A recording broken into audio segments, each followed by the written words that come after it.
کسی نیک کام پر بارش ہو جائے سمجھ دو کہ وہ کام اللہ نے تمہارا قبول کر لیا ہے۔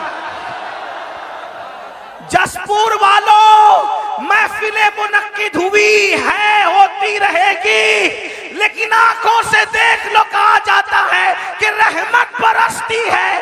اب تک نہ دکھنے والی رحمت دیکھا تھا، اب دکھنے والی رحمتوں کا نزول دیکھ لو۔ یہ امام عالی مقام کا صدقہ ہے۔ تو جلدی جلدی میں اپنی بات پوری کروں، اس لیے کہ آپ کو زیادہ امتحان میں نہیں رکھا جائے گا، آپ کو زیادہ آزمائش میں نہیں رکھا جائے گا۔ حضرت مولانا ہاشم کاشی پوری صاحب سے ان کا خطاب سنا، حضرت علامہ زاہد رضا نوری صاحب قبلہ اور مفتی صاحب قبلہ سب لوگ یہاں پر موجود ہیں۔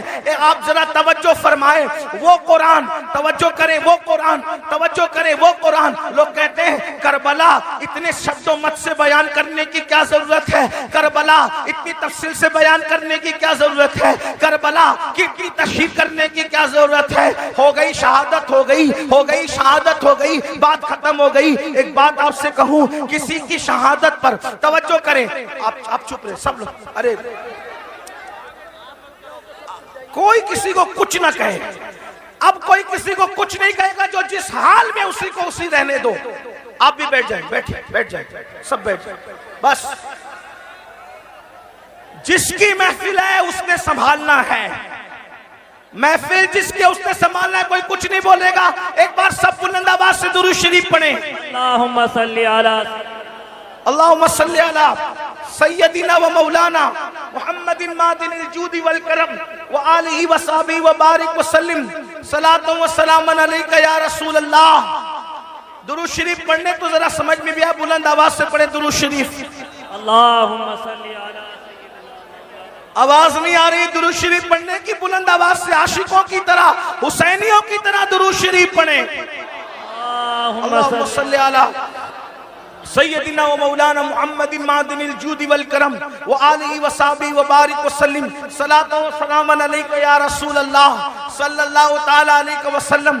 تو عرض یہ کر رہا تھا، آخر یہ بات ہوتی ہے کہ امام عالی مقام کی شہادت اتنی شد و مد، اتنی تفصیل، اتنی شر و بسط کے ساتھ کیوں بیان کی جاتی ہے، آخر اس کی ضرورت کیا ہے؟ تو میں آپ کے سامنے عرض کروں، کسی اور کی شہادت پر بھی تو ایسی نشانیاں رونما نہیں ہوئی جیسی نشانیاں امام حسین کی شہادت پر رونما ہوئی۔ جو وہ امام بہقی رحمت اللہ علیہ اپنی کتاب میں لکھ رہے ہیں، تاریخ و خلفہ میں امام سیوطی لکھ رہے ہیں، آئین قیامت میں استاد زمن لکھ رہے ہیں، صدر الافاضل سوان کربلا میں لکھ رہے ہیں۔ کیا لکھ رہے ہیں کہ جب امام حسین کی شہادت ہوئی تو امام حسین کی شہادت کے بعد آسمان سے خون کی برسات ہوئی، آسمان سے خون برسا۔ آپ یاد رکھیں، تاریخ میں سب بڑی بڑی شہادتیں ہیں، ساری شہادتیں سر آنکھوں پر ہے، لیکن حضرت امیر حمزہ کی شہادت کتنی دردناک شہادت ہے۔ امیر حمزہ کی شہادت پر خون کی برسات نہیں ہوئی، حالانکہ وہ بہت بڑی شہادت تھی۔ اتنا ضرور کہہ دوں، اس شہادت پر رسول اللہ کے آنسوؤں کی برسات تو ہوئی ہے، لیکن آسمان سے خون کی برسات نہیں ہوئی ہے۔ اللہ اکبر، میرے آقا علیہ السلام کے پیارے دیوانوں، اسی طرح اور شہادتیں دیکھ لیں، 3 دن یا 7 دن تک آسمان سے خون کی برسات ہوتی ہے۔ اگر آپ کہنا چاہیں تو یوں کہہ سکتے ہیں کہ امام حسین کی شہادت وہ شہادت ہے جس پر آسمان بھی خون کے آنسو رویا ہے، جس پر آسمان بھی خون کے آنسو رویا ہے، جس پر آسمان خون کے آنسو روئے اسے امام حسین کی شہادت کہتے ہیں۔ اسی طریقے سے آپ دیکھیں، اللہ اکبر، بیت المقدس میں جہاں سے پتھر اٹھایا جاتا تازہ خون نظر آتا نکلتا ہوا، یہ کسی اور کی شہادت پر یہ نشانی نظر نہیں آئی۔ مشہور یہی ہے کہ یہ امام حسین کی شہادت، اور بھی مزید چیزیں، جو ہے وہ سورج کو گہن لگ گیا، تارے آپس میں ٹکرانے لگے، دن کے وقت رات کا سما نظر آنے لگا۔ امام بہقی نے اس کو بہت تفصیل کے ساتھ جو ہے وہ لکھا ہے، اسی طریقے سے امام سیوطی نے بھی لکھا ہے۔ لیکن اب آپ سے پوچھنا چاہتا ہوں، آخر امام حسین کی شہادت پر اتنا جلال، اتنے غصے کا اظہار کیوں کیا جا رہا ہے؟ ایک اور حدیث سن لے جو سیاہ سکہ میں موجود ہے. حضرت سیدنا عبداللہ ابن عباس رضی اللہ تعالیٰ عنہ ارشاد فرماتے ہیں کہ میں سو رہا تھا, میں نے کیا دیکھا, اللہ کے رسول صلی اللہ علیہ وآلہ وسلم کی زلفیں بکھری بکھری ہے, حضور کی زلفیں بکھری بکھری ہے, آنکھوں سے آنسو جاری ہے, اور حضور علیہ الصلوۃ والتسلیم کے دامن پر جو ہے وہ اللہ اکبر گرد و غبار حضور کے دامن کو بوسے دے رہے ہیں. یہ تو نہیں کہہ سکتا کہ دامن میلا کچیلا ہو گیا. خدا کی عزت کی قسم, جس کے دامن کی عصمت نے پوری کائنات کو پاکیزگی عطا فرمائی ہے, وہ دامن میلا کچیلا کیسے ہو سکتا ہے؟ لیکن صرف سننے والوں کو پتا چل جائے کہ دامن کی کیفیت کیا تھی.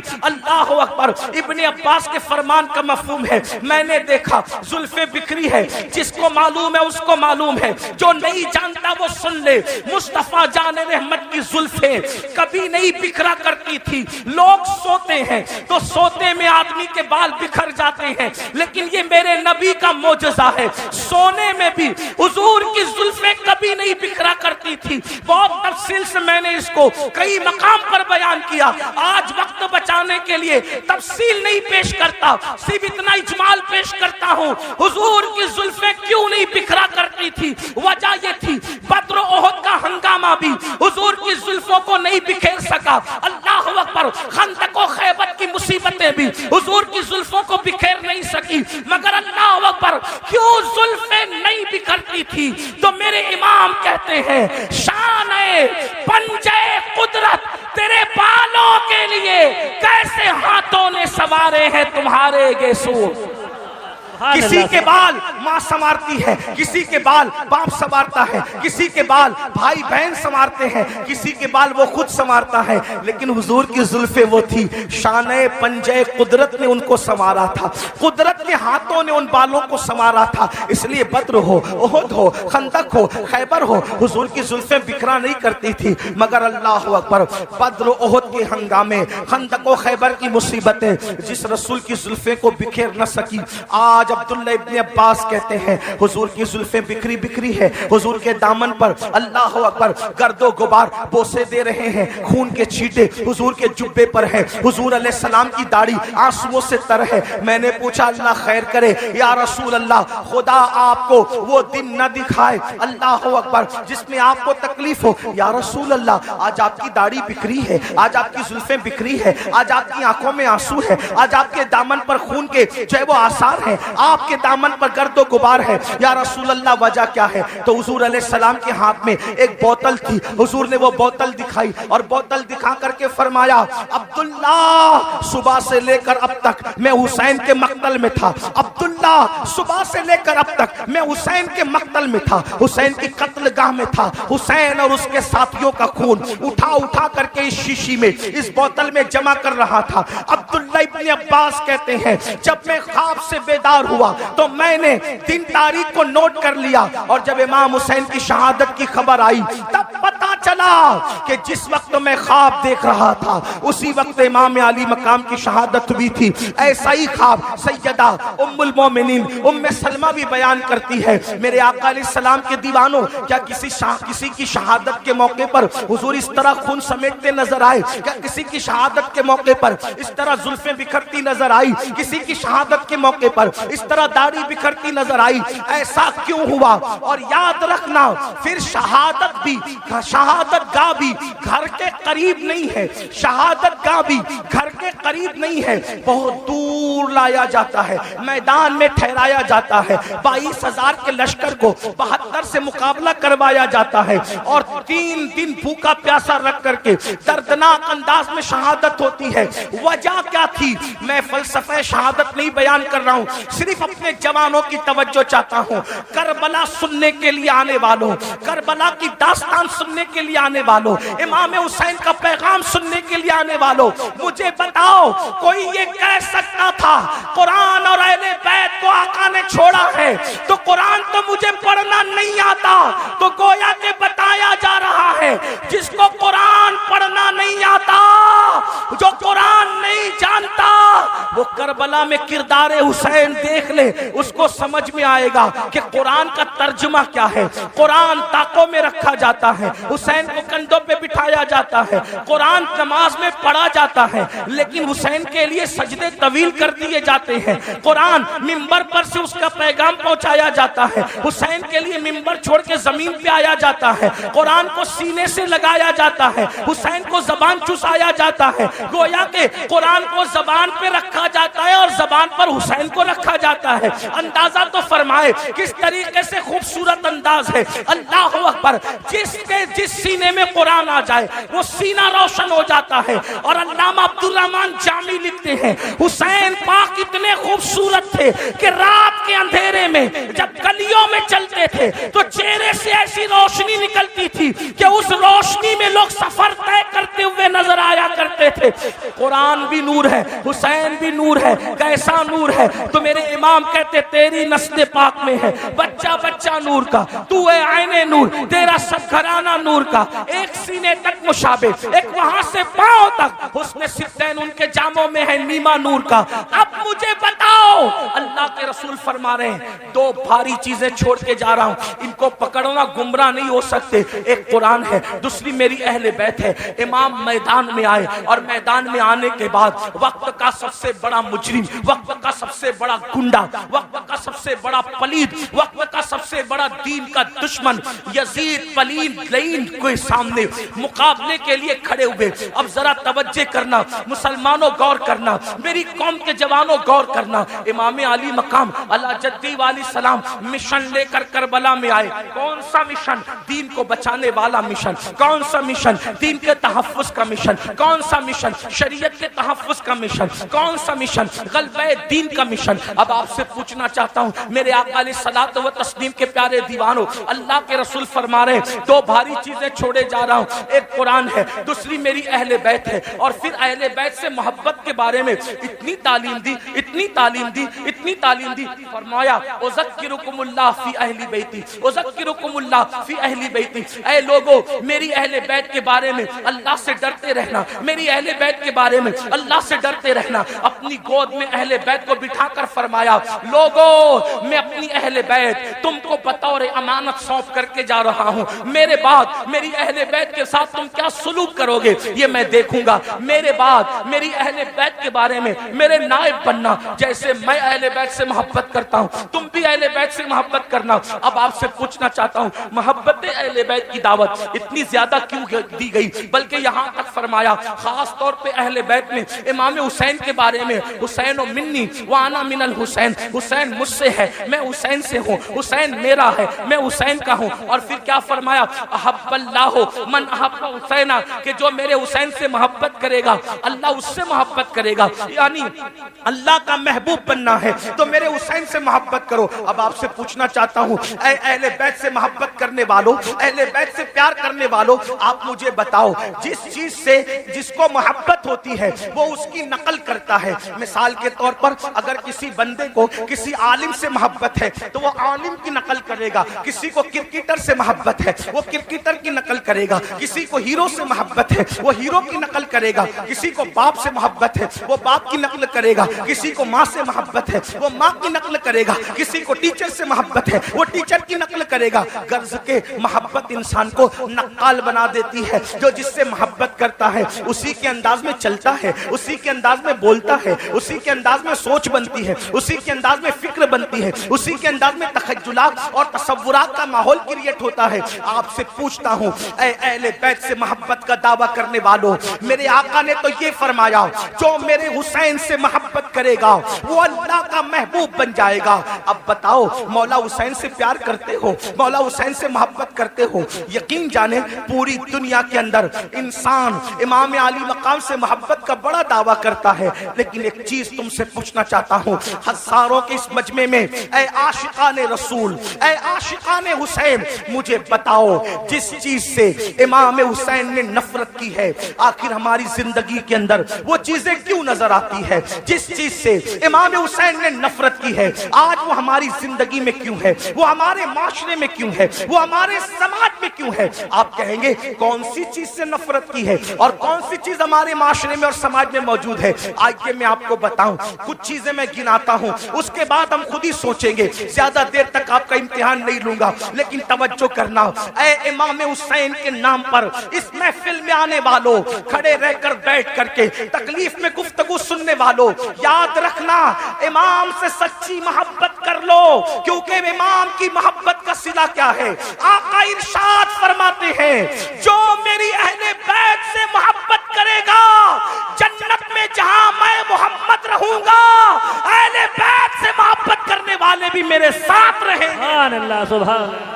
اس نعرہ محبت کا تکبیر، نعرہ رسالت، علامہ سید امین القادری صاحب قبلہ۔ اس محبت کا صلہ کیا ہے؟ حضور کے ساتھ جنت میں جاؤ گے، لیکن محبت کرو، محبت کے نام پہ چیٹنگ نہ کرو، محبت کے نام پر ہیرا فیری نہ کرو، محبت کے نام پہ دکھاوا مت کرو، محبت کرو۔ اللہ اللہ، اب دیکھو محبت کا تقاضا یہ ہے جو جس سے محبت کرتا ہے اس کے طریقے پر عمل کرتا ہے، جو جس سے محبت کرتا ہے وہ جس چیز سے نفرت کرے اس سے نفرت کرتا ہے۔ مثال کے طور پہ ایک حدیث میں پڑھتا ہوں، دیکھو محبت کا مفہوم سمجھ میں آئے گا۔ اللہ اکبر، مدینہ منورہ کی سرزمین ہے، مدینے کی سرزمین پر ایک شخص اپنی اونٹنی کو پازیب پہنا کر کے، اپنی اونٹنی کو پازیب پہنا کر کے لے کر کے جا رہا ہے۔ پازیب سمجھتے ہیں پیر کے اندر، بیٹھ جاؤ آپ لوگ، بیٹھ جاؤ۔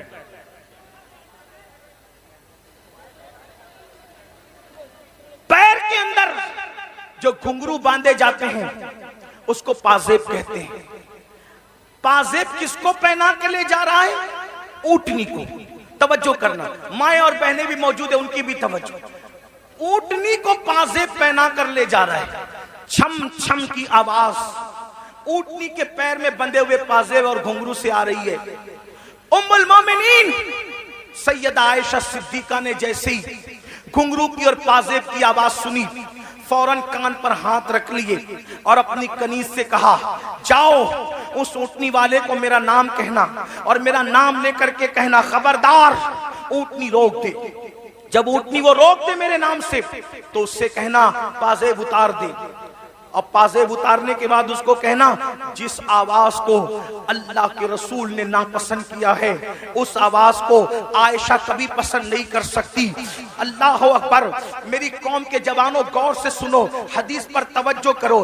یاد رکھنا آج کوئی اپنے آپ کو کچھ بھی ٹائٹل دے دے، زمین کے اندر جانے کے بعد پول کھلے گی کون کیا تھا۔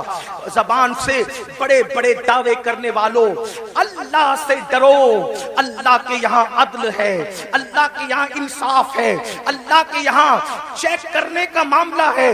آدمی اپنے آپ کو جو چاہے کہہ لے۔ اللہ اکبر، اونٹ کے پیر میں پازیب بندے ہیں، ان پازیب کے بارے میں ام المومنین نے کان پر ہاتھ رکھ لیا۔ کنیز جاتی ہے، جا کر کے اس اونٹنی والے سے کہتی ہے اے اونٹنی والے، اے شتربان، یاد رکھ ام المومنین کا حکم ہے اونٹنی کو روک دے اور پازیب نکال دے۔ اما جان کا حکم کون ٹال سکتا تھا؟ اس نے فوراً اونٹنی روک دی۔ اونٹنی روکنے کے بعد پازیب نکال دیے۔ نکالنے کے بعد آیا ام المومنین کے پاس، اما جان آپ نے پازیب نکالنے کا حکم دیا۔ ام المومنین کہتی ہے اے شتربان، اے اونٹ چرانے والے، جس آواز کو میرے محبوب نے ناپسند کیا ہے اس آواز کو میں کیسے پسند کر سکتی ہوں؟ جو آواز میرے محبوب کو تکلیف پہنچاتی تھی اس آواز کو میں کیسے پسند کر سکتی ہوں؟ اس لیے پازیب میں گھنگرو نہ ڈال اور اس کو اونٹ کے پیر میں نہ ڈال۔ تو وہ کتنی سادگی سے کہتا ہے، دیکھو لوگ کتنے سادہ ہوتے ہیں،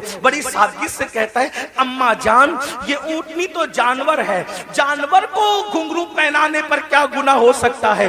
اللہ اکبر، توجہ کریں، اما جان اونٹنی تو جانور ہے، تو جانور پہ تو کوئی شریعت کا حکم نہیں ہے، جانور کو پازیب پہنانے پہ کیا ہو سکتا ہے؟ ام المومنین کا جواب سنو، فرماتی ہے نادان، اونٹنی تو جانور ہے جانور، مگر تو جانور نہیں ہے، تو انسان ہے۔ جس چیز کو ہمارے محبوب نے ناپسند کیا ہے، محبت کا